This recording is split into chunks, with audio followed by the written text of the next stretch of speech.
orientado pelo Bruno, que está ali atrás. Obrigado, Bruno. E vai ser uma apresentação sobre matéria escura. E os componentes são Arthur, Breno, Gabriela e a Joana. Então, fiquem à vontade, pessoal. Bom, olá a todos, boa tarde. O nosso tema é matéria escura, mais especificamente a busca pela matéria escura no LHC, no experimento do CMS. Aqui estão os temas que serão abordados nessa apresentação. E, bom, matéria escura é algo que não se vê e não se sente. Então, parece algo metafísico, não muito científico.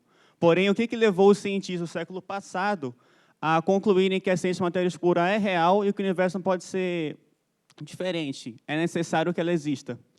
Bom, para início de conversa, vamos falar do Zwick, é um físico suíço. Pelo teorema do virial, que ele vai fazer uma série de relações entre energia potencial gravitacional e energia cinética, ele chegou nessa equação daqui, para calcular a massa, e isso vai desaguar nisso daqui. A massa calculada naquela equação ali, e a luminosidade os astrônomos medem por telescópio mesmo. O que ocorre?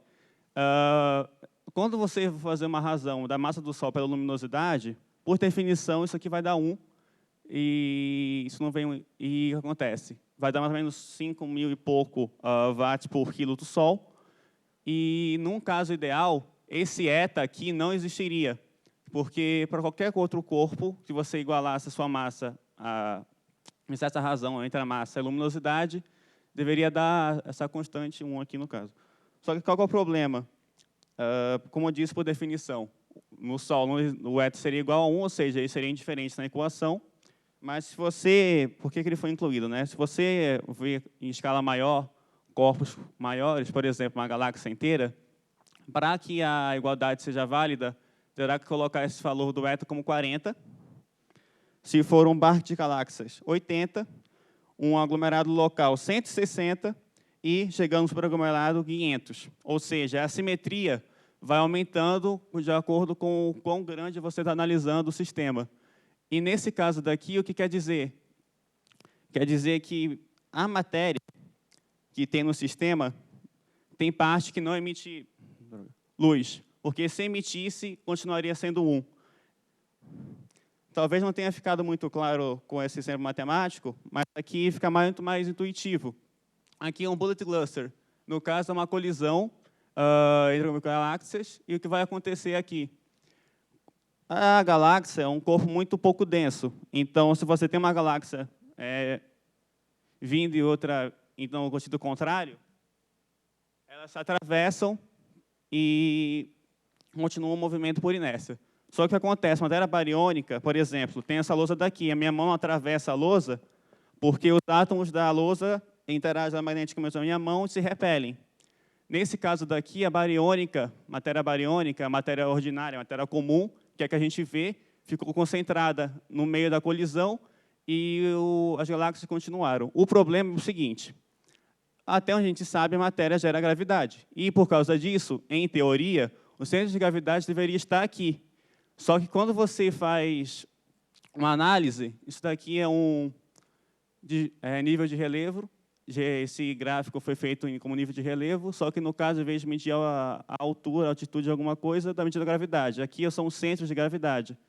Como puderam observar, o centro de gravidade das duas galáxias, após a colisão, está deslocado do centro de massa bariônica. E essa diferença implica que há uma massa nesses dois centros que gera essa gravidade e que não é a bariônica, não é a que nós vemos.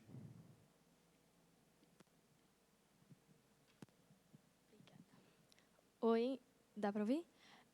Bom, como ele já disse antes, por conta dessa equação, a gente pôde ver que tinha alguma coisa faltando, como se tivesse algo que a gente não estivesse vendo.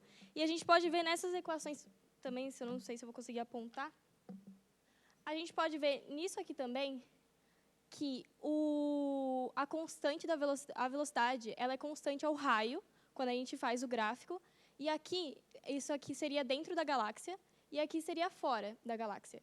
E a gente pode ver que a velocidade em 1 é constante ao raio, e embaixo é constante a 1 dividido pela raiz quadrada do raio.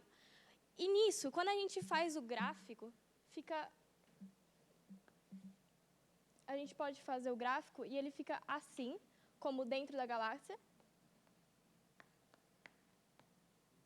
E fora ficaria assim.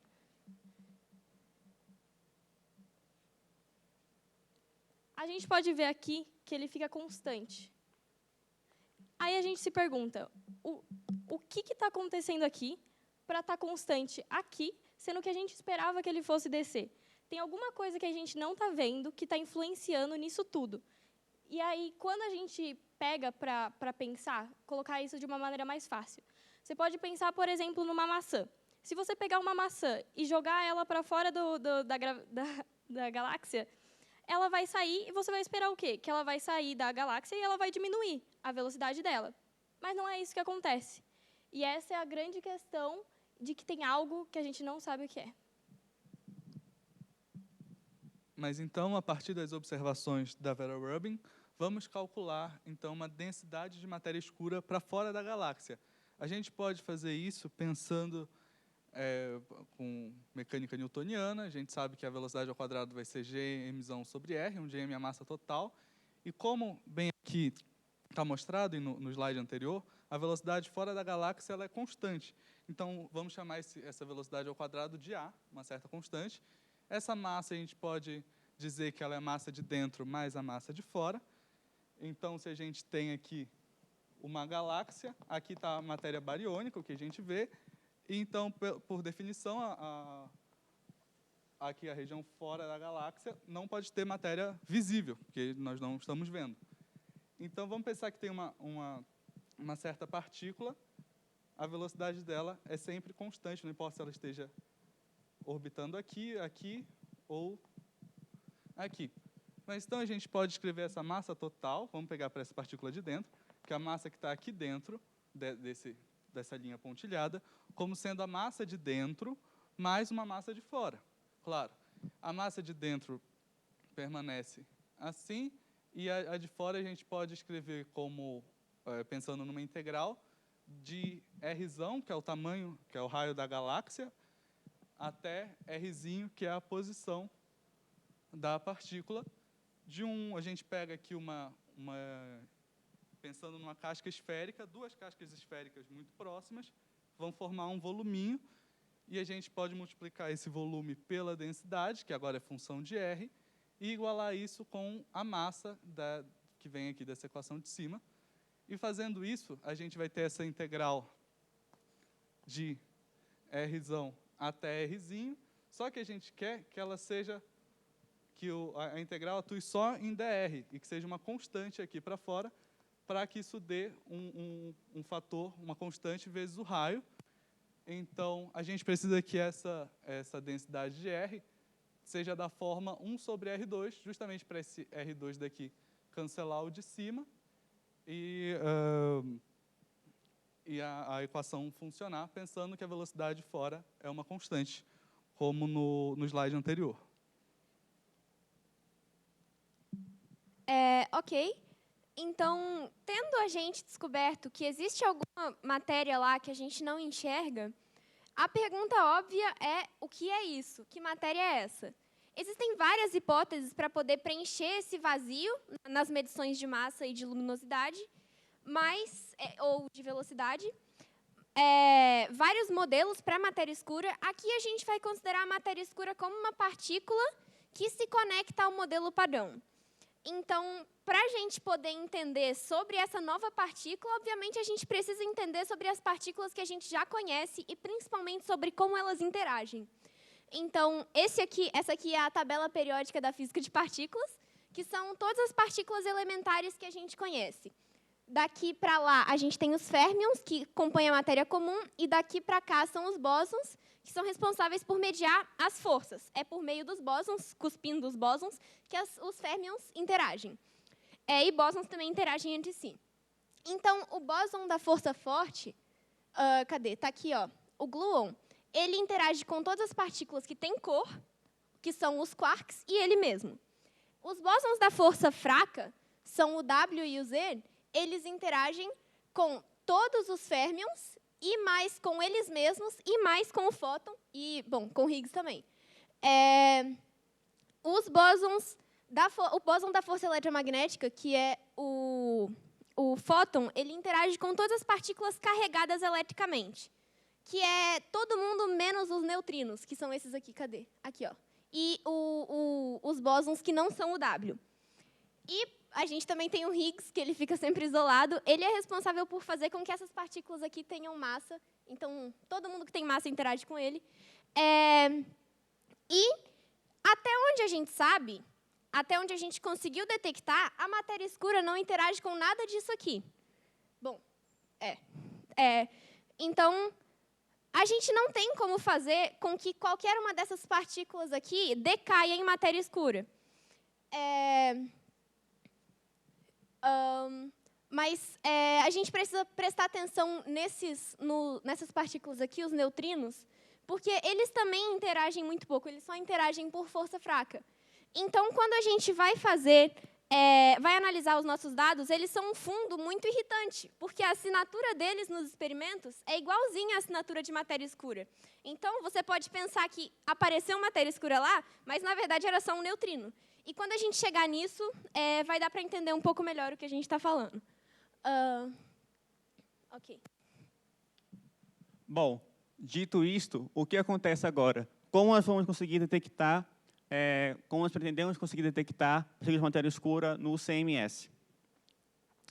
Aqui, no caso, é uma imagem do CMS, a máquina em si, e como funciona. O tracker, ele vai, por causa do campo magnético que é gerado na máquina, as partículas elas aceleram de forma circular, formando uma espiral, e com isso é possível calcular o momento das partículas. O problema é o seguinte: forma-se jatos, e quando você vê na colisão do LHC,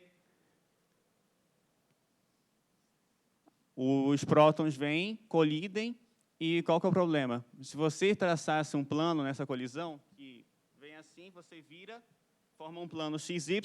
Nesse plano XY, a soma vetorial dos momentos terá que estar zero para que não tenha, para que a conservação da energia se mantenha nesse sistema. E por isso que quando você, por exemplo, fazer uma medida, tem um momento faltante. E é nisso que nós estamos baseando para poder detectar matéria escura. Por exemplo, aqui tem um jato e deveria ter, na mesma direção, em sentido oposto, um outro momento que fosse anular, só que isso não ocorre, então é um momento faltante.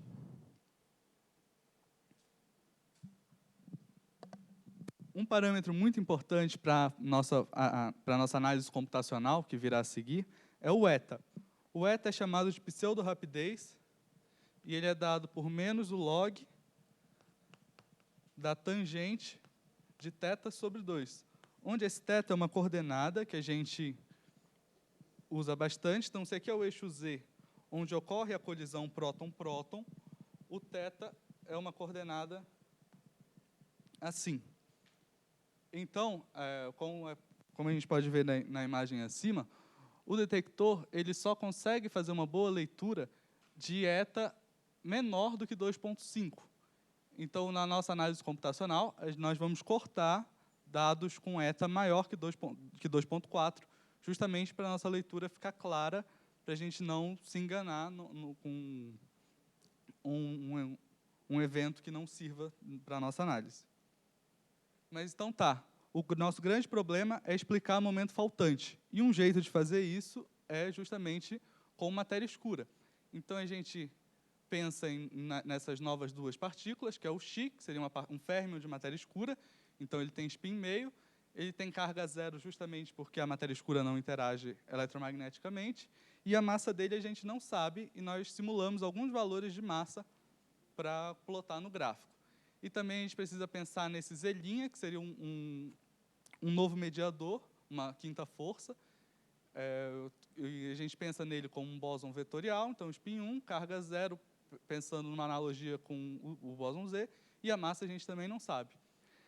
Então, aqui a gente pode pensar nesse tipo de processo, onde um quark e um antiquark geram um par X-anti-X através da mediação do Z'.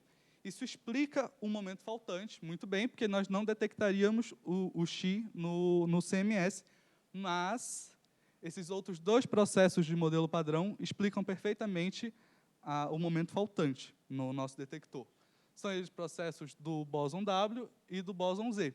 São muito parecidos com o processo que eu mostrei acima. A gente tem o par quark e antiquark, se transformando aqui no processo do W em um lepton e um antineutrino. E aqui à direita a gente tem o par quark e antiquark se transformando em um par neutrino-antineutrino através da mediação do bóson Z. Agora a gente simula esses processos numa escala de energia, onde esse HT aqui é a soma escalar do momento dos jatos, o momento dos hadrons, no plano transverso, e a gente tem uma ideia da ordem de energia aqui dos nossos processos.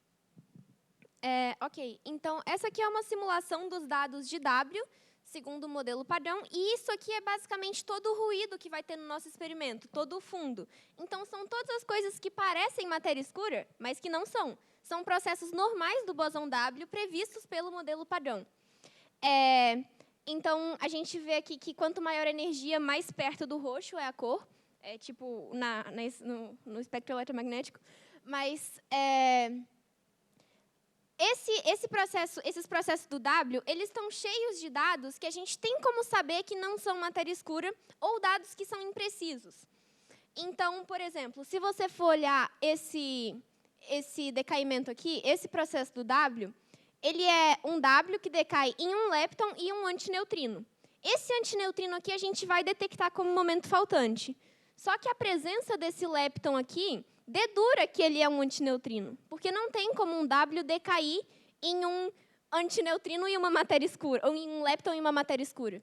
Então, se a gente detecta lepton, a gente descarta o evento, porque a gente sabe que ele não é matéria escura, não tem como nada decair em um lepton e matéria escura. Então, quando a gente vai fazer os cortes aqui para tentar eliminar o máximo de fundo possível do nosso experimento, prestem atenção nesse pedacinho aqui do código, ó, esse comando aqui de filtrar, a gente consegue cortar boa parte desses eventos. Notem aqui, ó, os dois gráficos estão na mesma escala, a escala logarítmica, então essas coisas aqui é uma exponencial. Mas aqui a gente caiu de 10/8 para 10/5 de ordem de grandeza. Outra coisa importante é que a gente precisa eliminar os eventos de pseudo-rapidez grande, de eta grande, porque o tracker não funciona nesses períodos com precisão, e os eventos de baixas energias, porque os eventos de baixas energias sofrem interferência muito facilmente. Então, se passar um trem lá em cima, ele pode dar uma assinatura errada. E aí a gente só corta porque eles vão mais atrapalhar do que ajudar a gente. Para os eventos de bóson W, a eficiência dos nossos cortes foram... A gente conseguiu ficar com só 0,15% dos dados que a gente tinha antes. Ou seja, a gente cortou boa parte dos eventos de bóson W que a gente tinha simulado, o que é muito bom para a gente, porque quanto menos eventos de W a gente tiver, melhor. Porque na hora não tem como a gente saber qual foi o bóson mediador daquela interação. Então, se a gente conseguir cortar muito do modelo padrão sem cortar o do sinal, é o ideal. Aqui é a mesma coisa com o Z. Aí a gente fez os mesmos cortes, porque os cortes têm que ser universais. O Z ele não decai em par lepton e antineutrino, mas os cortes foram aplicados ele também, ele só não tem efeito nenhum. E a gente fez os mesmos tipos de cortes aqui, tanto que o vermelho vocês podem ver que sumiu também. Ele também está na mesma escala, então aqui a gente conseguiu diminuir 2 ordens de grandeza. Ele também não começa do 0, tá? Ele começa do 10 a menos 2, então esses eventos aqui do final, eles são muito improváveis. Para cada 100 vezes que você simular essa quantidade enorme de dados aqui, vão acontecer 10.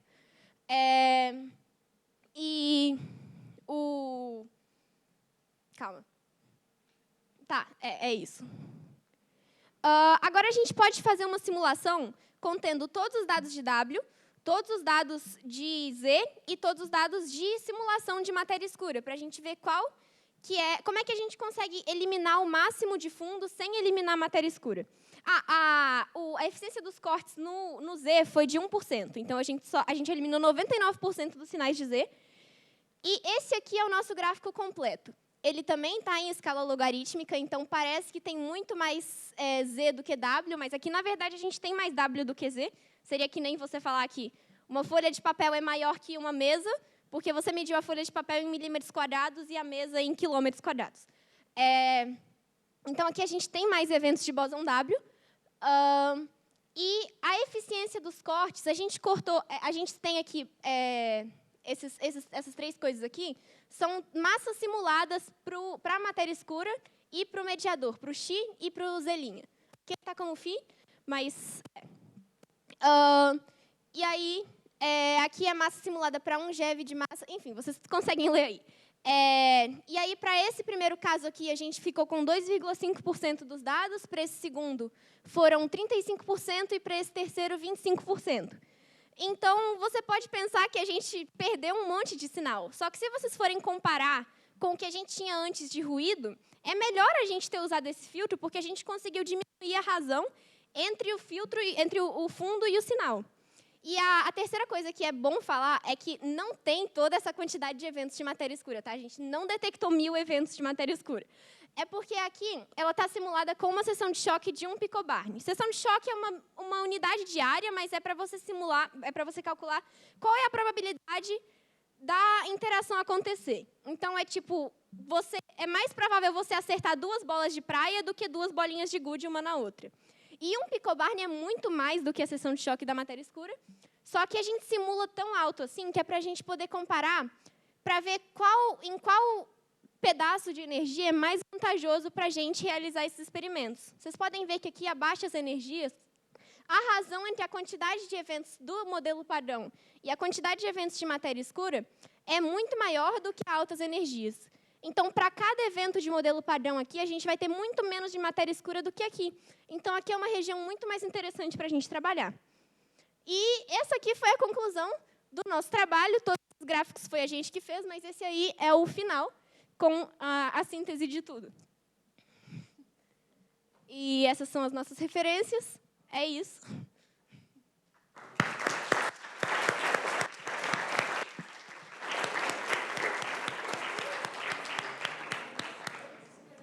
Muito obrigado pela vossa apresentação. Perguntas?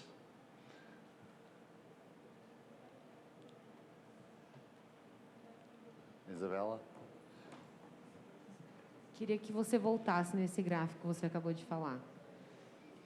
Queria que você explicasse um pouquinho mais isso que você falou, de você precisar de mais energia e a massa, porque o que me dá a entender é que se você está precisando de mais energia, você precisa, então, de uma matéria escura mais massiva. Como é que você decide isso? Porque a tua ideia é você estar tentando achar qual que é a região de massa de matéria escura para a gente poder ir excluindo isso onde a gente procura ou não. Vocês chegaram a discutir isso? Tá, então acontece que tem várias simulações de várias regiões de massa para o mediador e para a matéria escura.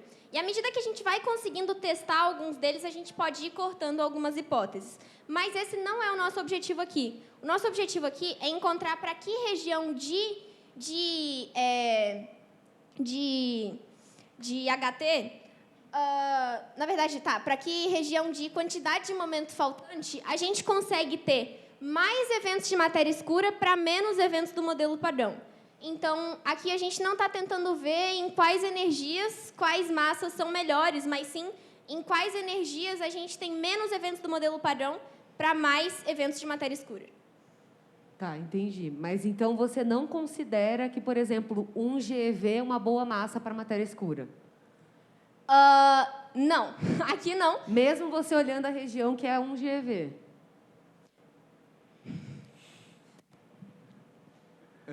A questão também é que essa massa de 1 GeV é mais fácil de detectar uma matéria escura com a massa de 1 GeV quando a gente vai para um momento faltante maior.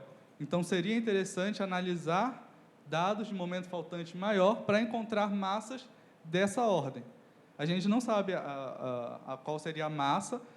Também seria interessante que essa massa não seja muito pequena, como um neutrino, por exemplo, mas também a gente não sabe o valor. O que a gente pode fazer é simular várias massas e ver para quais regiões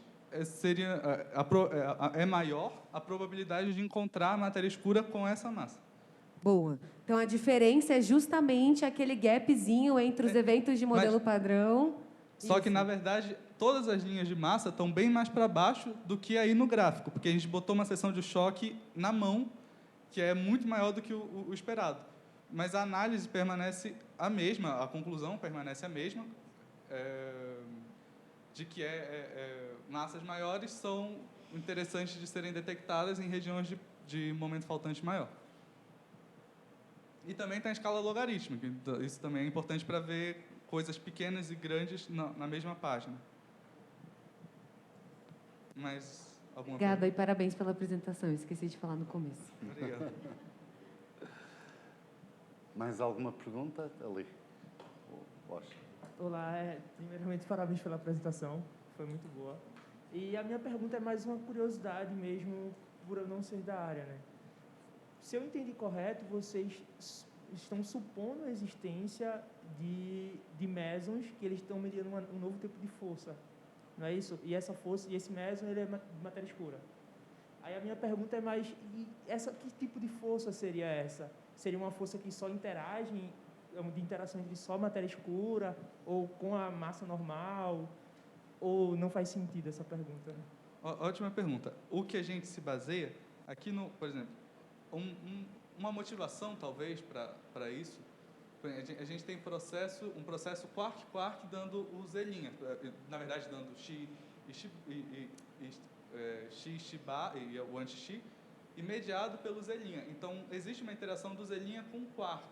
E também, se a gente for lá no slide do modelo padrão, a gente consegue ver que o quark ele interage com todo mundo aqui, das 3 forças que o modelo padrão descreve. Então, se a gente pode pensar numa matéria escura, que seja, na verdade, o nome exato seria um mediador sem cor, né? Porque ele não, por exemplo, aqui, se esse quark tem um valor de cor, esse daqui vai ter menos o valor esse número de quark vai se anular. Então, o Z', ele não seria igual a um gluon, que tem cor, mas ele interagiria tanto com os quarks quanto com a matéria escura, justamente porque a gente precisa dessa liga entre o modelo padrão e esses modelos além do modelo padrão. Existem vários outros modelos que também explicam o gap, o momento faltante, só que de outra forma, envolvendo outras explicações para a matéria escura. Mas aqui a gente pensa na matéria escura também como férmions, para completar. Mas é uma hipótese, né? Entendi. Obrigado. Mais alguma pergunta? Está ali? Boa. Bom, primeiramente, parabéns pela apresentação aí. E eu queria voltar naquela imagem lá do começo, aquela da colisão das galáxias. Eu não consigo lembrar se tem alguma explicação sobre isso, mas como que vocês medem que esse centro centro de gravidade, né, que está fora do centro da colisão? Isso, seria um pico de gravidade. Você está vendo a intensidade da gravidade e eu falei aqui, curva de nível, o nome que eu acho que eu confundi. Por exemplo, uma montanha, você vai medir a altitude. Aqui, no caso, para a gravidade. Mas sim, desculpe. Mas aí, tem algum tipo de... o que mede esse... Então, teria várias formas. Uma, inclusive, não foi abordada no trabalho que foi muito extenso, mas, por exemplo, lente gravitacional. Você poderia ver uma galáxia, pressupor a gravidade que ela exerce naturalmente pela bariônica e ver que a lente gravitacional é muito mais acentuada. Então, por exemplo, essa matéria escura. Aqui, nesse caso, pode-se calcular tanto pela lente gravitacional quanto por outros fatores, como velocidade de uma estrela que esteja bem aqui, entendeu? Algo desse tipo. Esse gráfico aqui, nós não debruçamos sobre isso, não foi nosso objetivo durante a pesquisa, então, como eu queria chegar nessas conclusões, eu não vou saber te informar, desculpe. Tudo bem, obrigada, viu? Ok, então, se a gente for olhar isso aí, então vamos pensar em resolução de imagem, quando você consegue resolver os corpos separadamente. Então, se você fosse olhar para isso aí e só tivesse a matéria visível, você pensaria que essas duas galáxias aqui, que você consegue ver que o centro dela é separado, ela pareceria um corpo só, então ela teria virado uma única galáxia. Mas, quando você vai medir, você consegue perceber pela velocidade ou pela... Tá, enfim. O afastamento... esquece, minha explicação não tá boa, não estou conseguindo me fazer entender. Mas, ok. Você não observa essa galáxia como uma única esfera. Você consegue observá-la como dois corpos separados. E aí... É isso. Ok, creio que chegamos ao final do tempo. Muito obrigado, mais uma vez.